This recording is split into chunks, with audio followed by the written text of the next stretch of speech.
Stop whatever you're doing. Seriously. Before you walk under the moonlight or sit outside on a warm summer night, you need to hear these chilling summer night horror stories. They reveal the darkness that hides beneath the heat and laughter, turning peaceful evenings into unforgettable terror. Once you hear them, you'll never look at summer nights the same way again.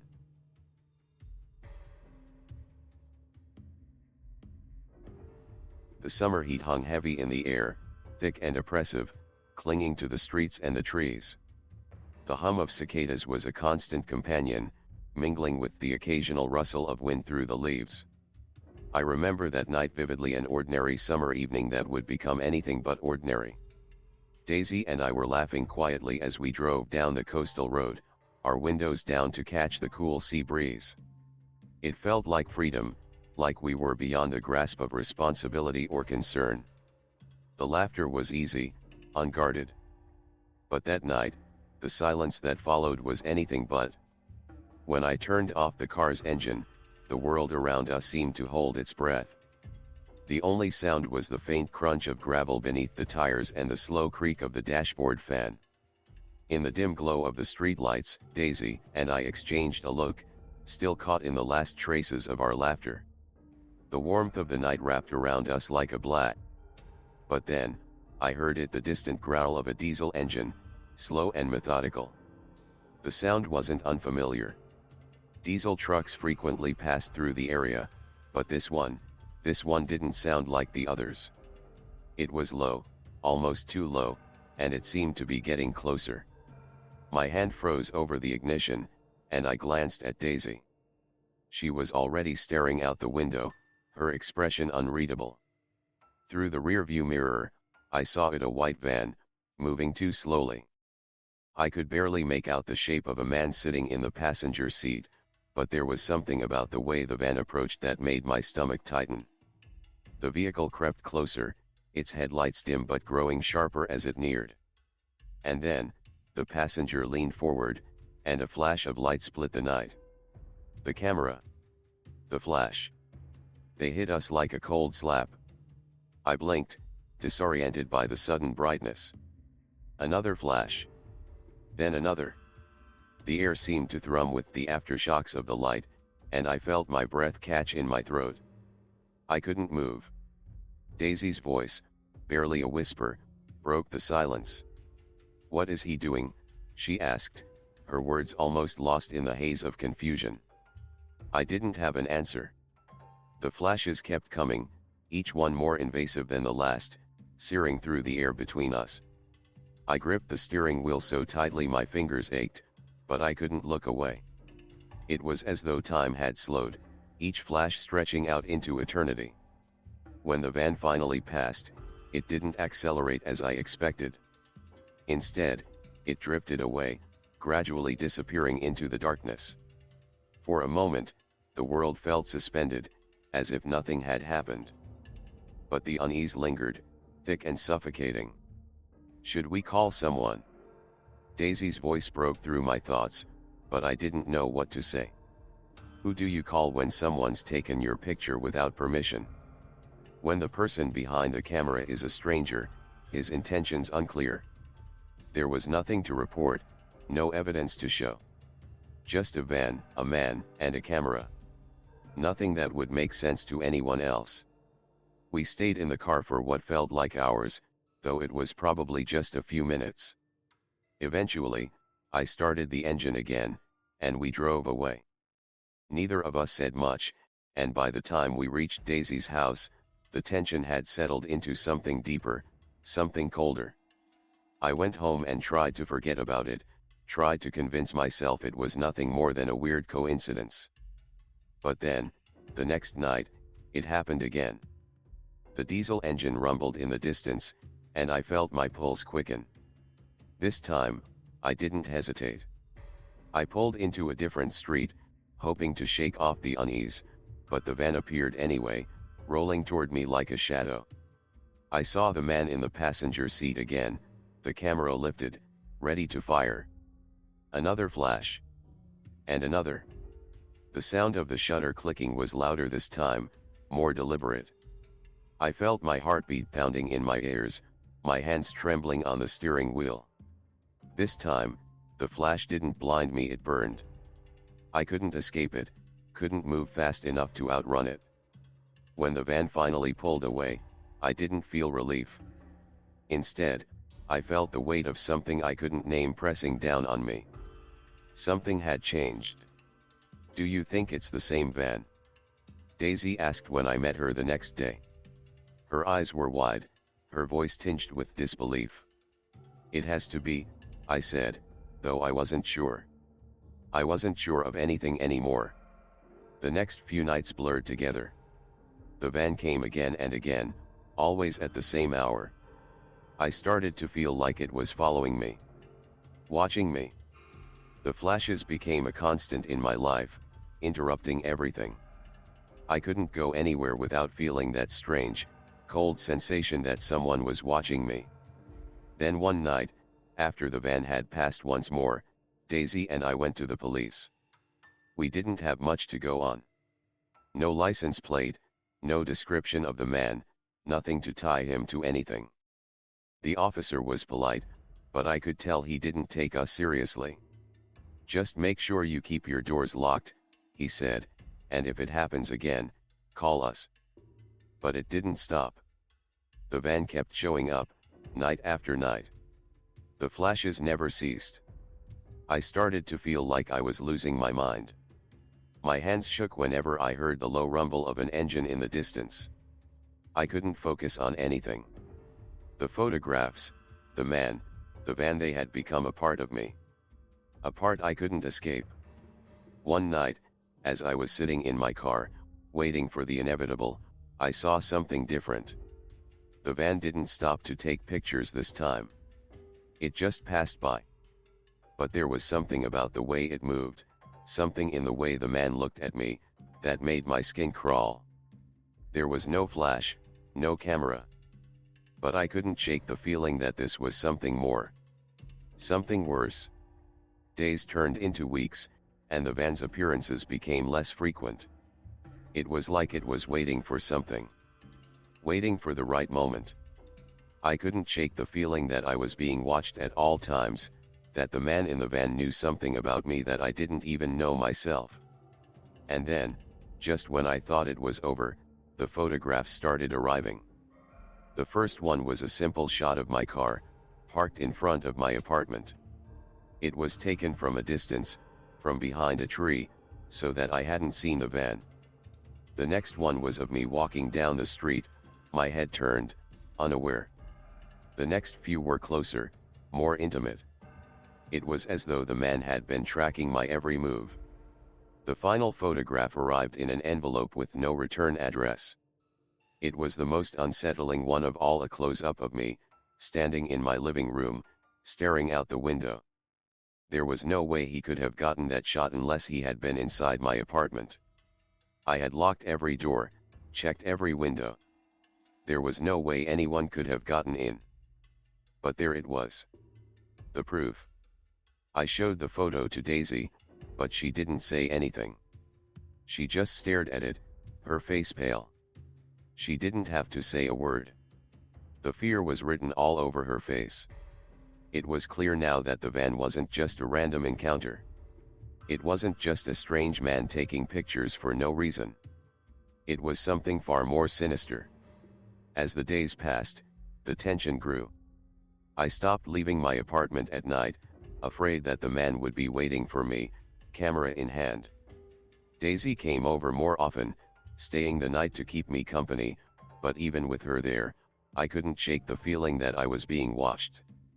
Every creak of the floorboards, every rustle of the blinds, made my heart race. The van never came back. It just disappeared. And with it, the photographs stopped. But the fear didn't. It lingered, a shadow in the corners of my mind. I couldn't forget the feeling of being watched. I couldn't forget the flashes, the way the light seemed to burn through the darkness. It was like something had broken inside me, something I couldn't fix. Even now, when I hear the distant rumble of a diesel engine, my heart skips a beat. I can't stop myself from looking over my shoulder, checking the rearview mirror, waiting for the flash that never comes.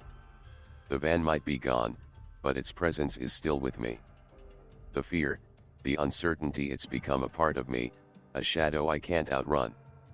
And I don't know if I ever will. I think about that night sometimes, the first flash, the first sight of the van. I wonder if it was ever real, or if I imagined it all.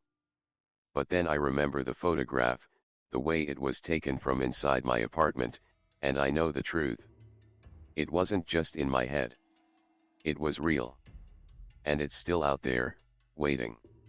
Maybe the man in the van is gone, but he's left something behind. Something that will never fade. Something that will follow me, no matter where I go. Something that will haunt me forever.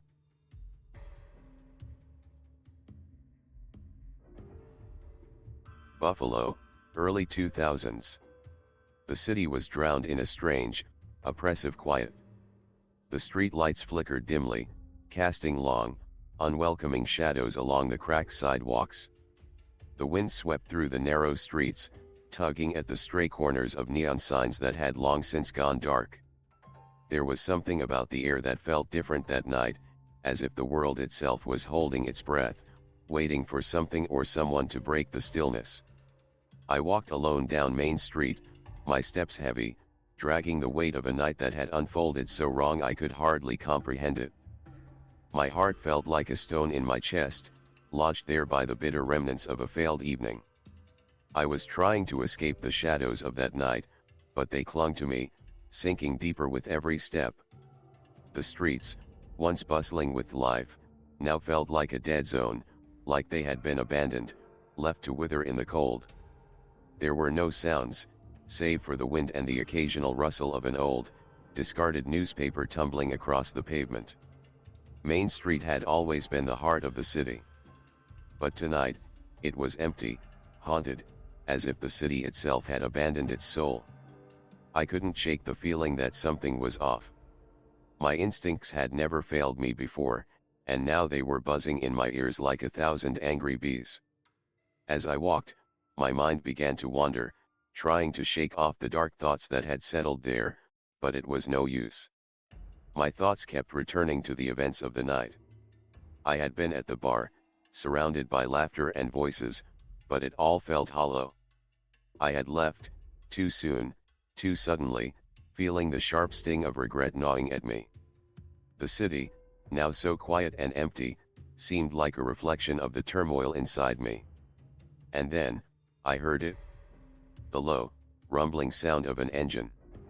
At first, I thought it was just another passing car, but as the sound grew louder, it became apparent it was no ordinary car. It was slow, methodical, its engine growling like an animal in the dark. A dark green sedan, gliding smoothly down the empty street. I froze. Something about it felt wrong, like the car was moving deliberately, almost stalking me. The headlights cut through the darkness, illuminating the streets in cold, harsh beams. As the car slowly drew closer, I caught a glimpse of the driver. A man, middle-aged, with dark, almost lifeless eyes. His hair was black, a little graying at the temples. But it was his eyes that held me in place.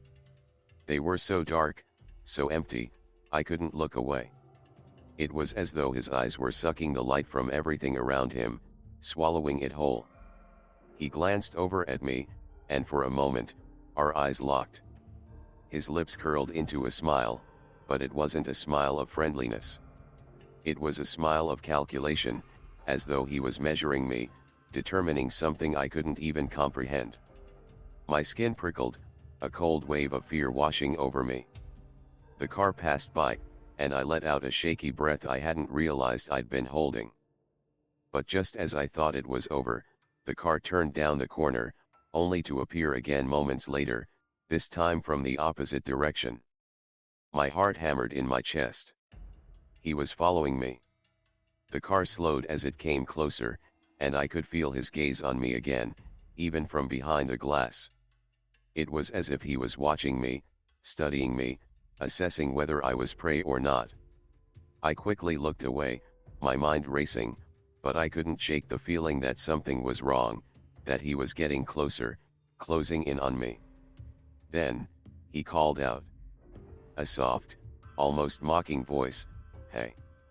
The sound of his voice sent a chill through me, like a hook sinking into my chest. There was something in his tone, something heavy, pulling me in. It was too calm, too deliberate. I froze, my feet planted to the ground, and I turned slowly to face him. His car rolled to a stop, just a few feet away, and he leaned over to get a better look at me. There was no question in his gaze, just a cold, calculating look, as though he had already decided what he was going to do. I could feel the invisible noose tightening around my neck with every passing second, the sense of doom thickening the air around me. The street was dead silent. No cars, no pedestrians, just the steady hum of his engine and my own frantic heartbeat. The night seemed to grow colder, and the darkness around me deepened, closing in. The man's smile widened, his lips barely moving as he spoke again. "Come on," he said, his voice a low command. It was like a switch had flipped inside me. The fear I had been trying to suppress surged up from the depths of my stomach, flooding my senses. Without thinking, I stepped forward, then broke into a run, desperate to get away from him, desperate to escape that gaze. I sprinted down the street, my legs pumping beneath me, my breath coming in ragged gasps. But the car followed. The engine's roar grew louder, relentless, chasing me down the empty street. I turned a corner, heart in my throat, and there, at the next intersection, I saw it. A van, stopping in the middle of the road, 4 men inside, their faces shadowed by the dark. For a moment, I hesitated. I wasn't sure if I was making the right choice, if I was just jumping from one danger into another. But then I saw the man in the green sedan, now just a few blocks away, still moving, still coming closer, and I knew I had no other choice. I waved my arms frantically, hoping for help, hoping for something to get me out of this nightmare. The van stopped, its engine sputtering to a halt. The men inside looked at me with suspicion, their eyes narrowing as they sized me up. One of them leaned out the window. "What do you want?" he asked gruffly.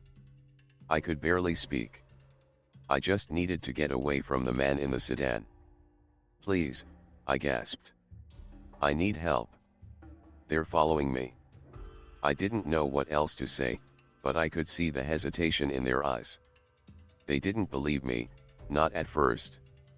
But after a few tense moments, they agreed to take me in exchange for a pack of cigarettes. I climbed into the van, my body shaking, my mind still reeling from the fear. As we pulled away, I caught a glimpse of the green sedan in my rearview mirror. It had stopped, but I could feel his eyes on me, even from a distance. His gaze pierced through the rear window, sharp and intent. There was no disappointment in his eyes. No frustration. It was something darker. Something more primal. It was the look of a hunter who had just lost its prey. The van drove off, and I felt the tension in my chest begin to loosen, but only slightly. I didn't know who these men were, but for now, they were the only thing standing between me and the predator I had just escaped. I didn't know how much time passed before I finally arrived at a safe place, but when I did, the first thing I did was check the news. That's when I saw it: serial rape suspect captured, Altemio Sanchez. A photo of the man, his face hard and cold, appeared on the screen. His eyes, those dark, soulless eyes, stared back at me, and I knew immediately. Those were the same eyes from that night. The same eyes that had followed me, calculating my every move. I couldn't breathe. If I hadn't run into that van, if I hadn't gotten away, he might never have been caught. He might have continued his reign of terror. And I would have been another victim, another nameless face lost to the darkness. But I wasn't. And my story, my escape, was the one thing that had brought his capture to light. If that van hadn't stopped for me, if they hadn't believed me, Altemio Sanchez might still be out there, hunting. And my story would have remained untold, buried beneath the weight of the night's terror.